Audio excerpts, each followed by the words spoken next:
As I glanced around the nearly empty room, I asked, "Are you ready to leave yet?" A sigh escaped my companion. "Just waiting for the movers," they replied, a tinge of relief in their voice. "Honestly, I won't miss seeing you around. And the way you changed the locks, as if I'd try to break in, that was a bit much." Had always been curious about why such extreme precautions were necessary, but now it seemed almost irrelevant. When I first met Kevin, he was a quiet man, always concerned about what others thought. After we got married, he became the epitome of a henpecked husband. A week after I settled into my new home, Kevin showed up, desperate. "It's me. Open up," he urged. I pretended not to recognize him, meeting his panic with feigned ignorance. "I'm Carol, a 34-year-old who works part-time 4 days a week," I said through the door. It's been 3 years since Kevin and I tied the knot.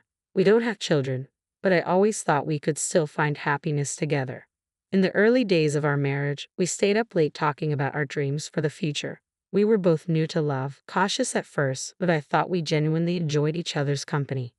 "Let's be that couple that grows old together," I suggested one night. "Yeah, I like that idea. Maybe 3 kids, a boy and a girl." "That's exactly what I was thinking," I agreed.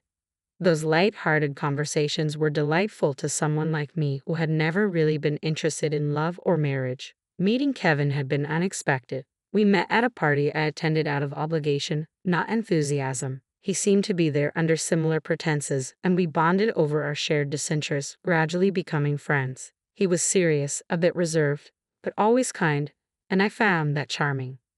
Then, out of nowhere, he proposed. "Carol, will you marry me? I want to make you happy." "What? But we're not even dating yet, right?" I stammered. He acknowledged that with a steady gaze. His proposal didn't push me away. Instead, it made me consider the possibility of a life with him. "If you're okay with me, then yes, I accept." His joy was undeniable. In that moment, I remembered how life can throw us these unexpected, fateful curves. When Kevin proposed, I truly believed that marrying him would lead to happiness. We rushed into marriage, tying the knot just 2 months after meeting.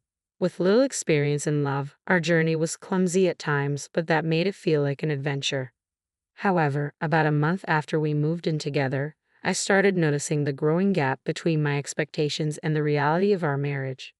One day, Kevin approached me with a seriousness more intense than usual. "Carol, there's something I need to talk about," he said gravely.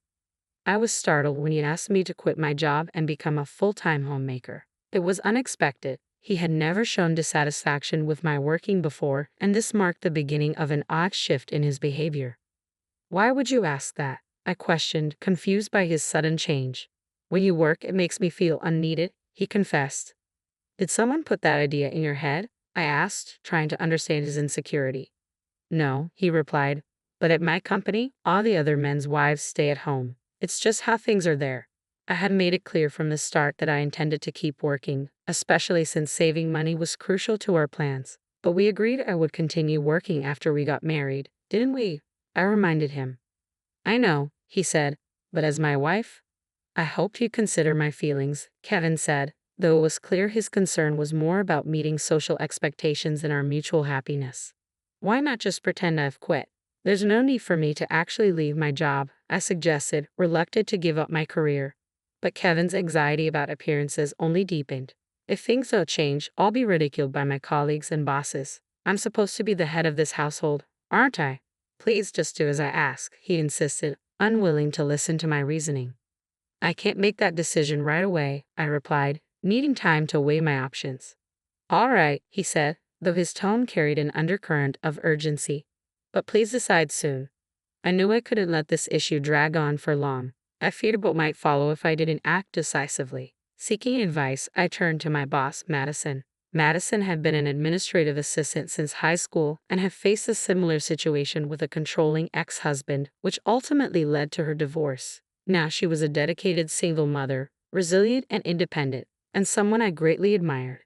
"That must have been tough," I said, voicing my thoughts as I reflected on her strength. Divorce had crossed my mind too, but I wasn't ready to take that step. Kevin and I were still new to marriage, and I wanted to believe we could navigate this. "It's tricky being newlyweds," I admitted, pondering the weight of quitting my job. "I haven't fully thought it through. but leaving my position would make it hard to find a replacement. I want to find a way to keep working, if possible. Madison, who had become a mentor to me, listened intently. I don't plan to quit immediately, I continued. Maybe I could stick with my part-time schedule for now. Switching to full-time might attract too much attention from Kevin. That sounds like a smart move, Madison agreed, her support steady and reassuring. If he still objects, you could propose officially reducing your hours to part-time. That might give you the flexibility you need. That's a sensible plan, I said, relieved to have a clear strategy. Remember, Madison added with a warm smile, you can always count on me for advice. I'm here to support you, Madison reassured me, offering a lifeline in the turbulent sea of my marital issues. Thank you, I really appreciate it, I replied, grateful for her understanding. As our conversation deepened, Madison shared how her ex-husband had also changed drastically after they married, a situation eerily similar to mine. This revelation was eye-opening. I hadn't considered that some men could transform so completely after marriage, becoming almost unrecognizable from the person they once were. Seeing my circumstances through this new lens, I began to wonder, had I been misled? Despite countless discussions, Kevin and I remained at an impasse. Isn't it a woman's role after marriage to support her husband and manage the household? He argued, clinging stubbornly to outdated norms. What era are you living in? I asked, disbelief washing over me. Nowadays, it's normal for both spouses to work. Maybe for other couples, he said, trying to persuade me, but we're different. You see that, don't you? I understand where you're coming from, but I can't agree with it, I responded, stating my ground. Please try to see things from my perspective. Kevin, however, persisted, pressuring me daily to quit my job. His efforts were relentless, but I wasn't ready to give in. I consulted Madison, and together we came up with a plan. I would officially resign, but in truth, I would continue working part-time. Thankfully, Madison understood my situation and adjusted my hours to accommodate this secret arrangement. I've resigned from my job just as you wanted, I told Kevin, keeping up the facade. Really, he asked, a wave of relief washing over his face. Thank you. Now I can finally feel more secure at work. His reaction confirmed what I had suspected all along. Kevin was more concerned about appearances than our relationship. The man I thought I had married was slipping further away, leaving behind someone obsessed with how others saw him. I had hoped that this deception would protect both my independence and our marriage, but it soon became clear that my hopes were misplaced. Despite our so-called new beginning, Kevin continued to exert control over me, venting his frustrations in subtle, oppressive ways. Then one day, without warning, he sprung another demand on me. A junior colleague is coming over today, he said nonchalantly. I need you to host, Kevin said abruptly over the phone. I had no idea, I replied, caught off guard. Sorry, it was a last-minute decision. Just keep it simple, please. Get everything ready. Before I could respond, he hung up. Determined to fulfill his request, I hurried to prepare drinks and snacks. I thought I had done enough. After all, he'd said to keep it simple. But when Kevin arrived, he looked displeased. Didn't I ask you to prepare for today? He chided, his tone sharp. You said to keep it basic, and I did exactly that. What's the issue? I asked, genuinely confused by his reaction. This reflects poorly on me, he muttered, ignoring my question. I need you to fulfill your role as a wife properly. What exactly does that mean? I asked, frustration creeping into my voice. I did my best. Is there something wrong with what I prepared? No, not really, he admitted, though his expression was unreadable, a stark contrast to the kind man I had once known. From that day on, Kevin began inviting guests over almost every weekend, reveling in the social gatherings while expecting me to manage everything behind the scenes. It felt like he was trying to impress his colleagues, using me to bolster his image as a capable husband. This is getting excessive, Kevin, I ventured cautiously one evening. No, it's fine. Everyone enjoys it, and you should support my decisions. It's your duty as my wife, he insisted, brushing off my concerns. Maintaining this lifestyle was draining and expensive. How exactly am I supposed to manage all this? I asked, trying to stay calm. Stop complaining, he snapped dismissively. Any question I raised was met with the same cold response, as if my concerns were mere nagging. Every morning, I woke early to prepare breakfast, pack Kevin's lunch, and make sure his suit was pressed and ready. When I worked part-time from 9 a.m. to 2 p.m., There was barely any time to catch my breath. Despite everything, my job became a small refuge, one of the few places where I felt like myself. Carol, you seem really tired lately. Are you okay? My coworker Deborah asked one day, noticing the exhaustion I couldn't hide. Yeah, a bit, honestly, I admitted with a weary smile. If you need anything, I'm here for you, she said gently. Thank you, Deborah. You've been such a reliable support. Unlike Kevin, Deborah saw the toll it was taking on me. She also knew about my secret part-time job and kept it hidden from Kevin, offering me the quiet understanding I desperately needed. I appreciate everything, Deborah, I whispered, grateful beyond words for her kindness. I never thought Kevin would behave this way, Deborah confessed one day, her voice heavy with concern. Neither did I. I've tried talking to him, but he won't listen. We hardly have meaningful conversations anymore, I sighed, feeling the weight of it all. If only I were stronger. Don't be too hard on yourself. You're managing work and household tasks admirably. I can see how much effort you put in, and I appreciate everything you do, she said with warmth. Her kindness was a lifeline. Living with Deborah's support had been a blessing, a stark contrast to the tension I felt at home. However, Kevin grew uncomfortable with how close Deborah and I had become. That discomfort soon led him to make a shocking and sudden decision. Where's Deborah? I asked, noticing her absence one afternoon. Mom's gone, Kevin replied casually. Gone? What do you mean? My confusion grew. I thought it would be best for her to be in a facility. She's getting older, he said, as if it were the most logical thing in the world. You actually placed her in a home? I asked, my voice cracking with disbelief. Yeah, I just finished settling her in. Now I have the house to myself, he responded, almost as if it had been a routine chore. I was at my parents' house when this happened, and I was stunned that he had unilaterally decided to send Deborah away. She wasn't frail enough to need full-time care, and it quickly became clear that his decision was more about getting rid of her than concern for her well-being. When I visited Deborah at the facility, she looked surprised but not angry, just resigned. I'm sorry it had to come to this. I apologize, my guilt weighing heavily. It's not your fault, she reassured me, her voice calm. I never expected him to go to such lengths. I'm worried about what he might do next, but I'll manage. I'll miss you, but if you ever need anything, you're always welcome here. Thank you, I whispered, feeling the gravity of the situation settle in. Afterward, Kevin and I moved into his parents' house. Despite managing all the household responsibilities, Kevin never acknowledged my efforts or showed any gratitude. The idea of having children, once an exciting topic, now seemed completely out of reach. Kevin often dismissed me, choosing to spend more time away from home. On top of that, he began imposing unreasonable rules. No matter how late he came home, I was expected to stay awake until he arrived. If I woke up after him in the morning, it would spark his frustration. What time will you be home today? I asked, knowing it would determine the rhythm of my night, yet again. Just stay up until I get back, okay, Kevin instructed one evening as usual. But something felt off. When he returned home, I took his suit to hang it up and noticed a strange, sweet scent lingering in the fabric, a perfume I didn't recognize. I didn't wear perfume. The fragrance clung to him unmistakably, a silent confession of his infidelity.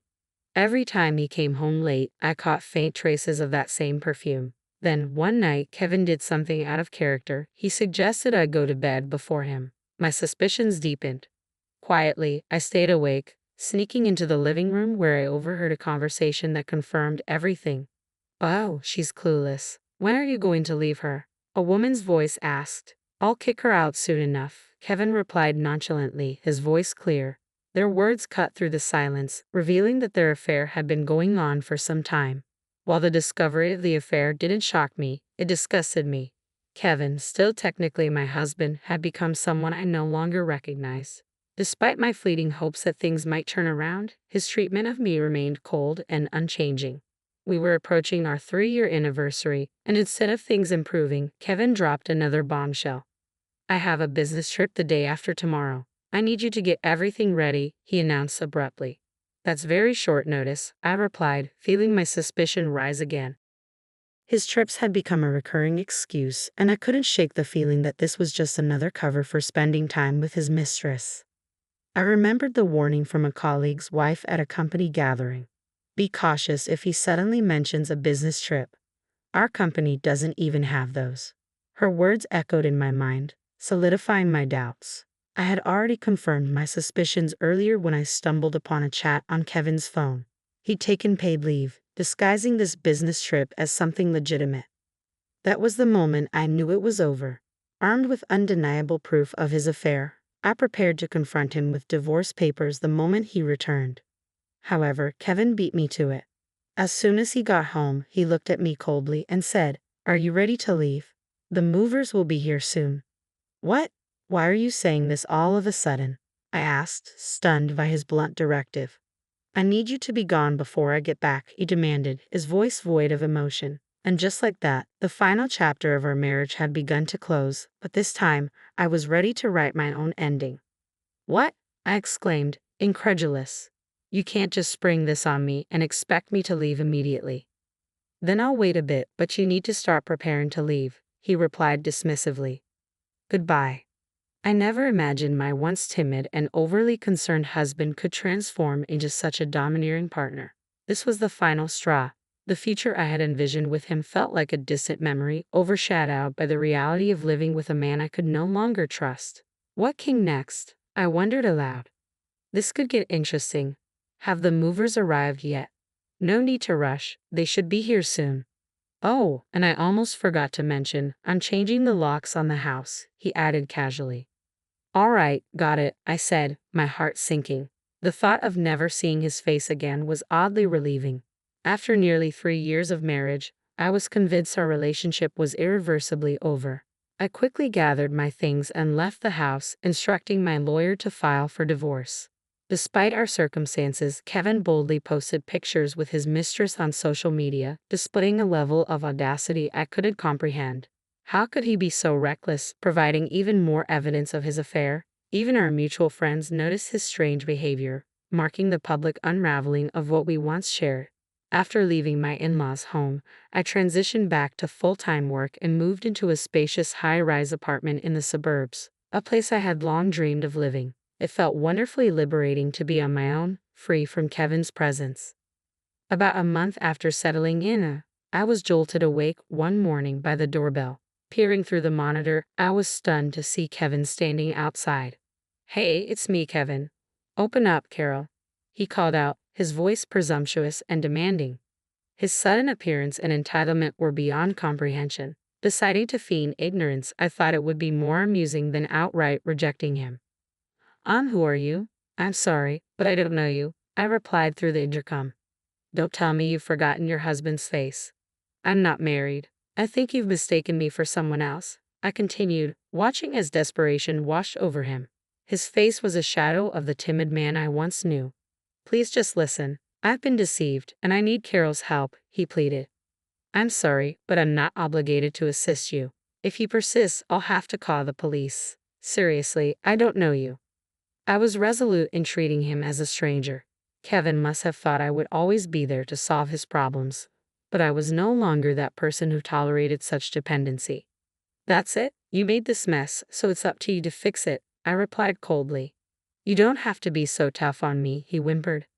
"Oh, and by the way, can't stay at your parents' place anymore," he added abruptly. "What do you mean? Do you know whose name the house is under?" I asked, surprised by his statement. "No, but it used to belong to Deborah. Now it's in my name," he explained, revealing a significant change he was unaware of. Kevin had insisted I leave when I confided in Deborah, which visibly upset and disappointed her. "I can't believe my son has turned out like this. I'm truly sorry, especially after all the help you've given us," Deborah had said during one of our conversations. "Deborah, you're divorcing Kevin, aren't you?" she had asked. "Yes, it's for the best," I confirmed. "In that case, I'll transfer the house to you," she offered, making a decision that took both me and presumably Kevin by surprise. Why would Deborah transfer their rights to their in-laws' house to me? Kevin would undoubtedly be puzzled by such a turn of events, unaware that he had been living with his mistress throughout all this turmoil. "That's the situation. Understand and leave promptly," I concluded, shutting down any further attempts at reconciliation or intrusion into my life. We likely wouldn't cross paths again, but I made it clear to him that if he persisted, I would not hesitate to call the police. With that firm warning, he finally relented and left. The divorce proceeded as planned, and I received the settlement we had agreed upon. As it turned out, Kevin had been misled and financially exploited by his mistress. Moreover, the divorce settlement amounted to approximately $410,000. His mistress abandoned him as soon as the money dried up, but I was determined not to let matters end there. I hired both a lawyer and a detective to ensure that all financial claims against him were thoroughly pursued. Additionally, I sought a further divorce settlement claim to secure over $22,000 more. Furthermore, the ownership of the house was officially transferred to me. I insisted that Kevin vacate the premises, and though he initially resisted, legal proceedings left him with no choice but to comply. As for his current whereabouts, I remained blissfully unaware and frankly uninterested. Eventually, his company caught wind of the photos he had posted with his mistress on social media. Unable to endure the scrutiny and the unraveling of his past facade, Kevin chose to resign voluntarily. This outcome seemed inevitable given his true character. If I had one last thing to say about the entire ordeal, it would be this. I don't dwell on it. I am divorced now, and I view it as a learning opportunity, an opening to move forward positively. My bond with Deborah endures, and I intend to focus on my career independently, relishing life as a single individual and embracing all the freedom and opportunities it offers.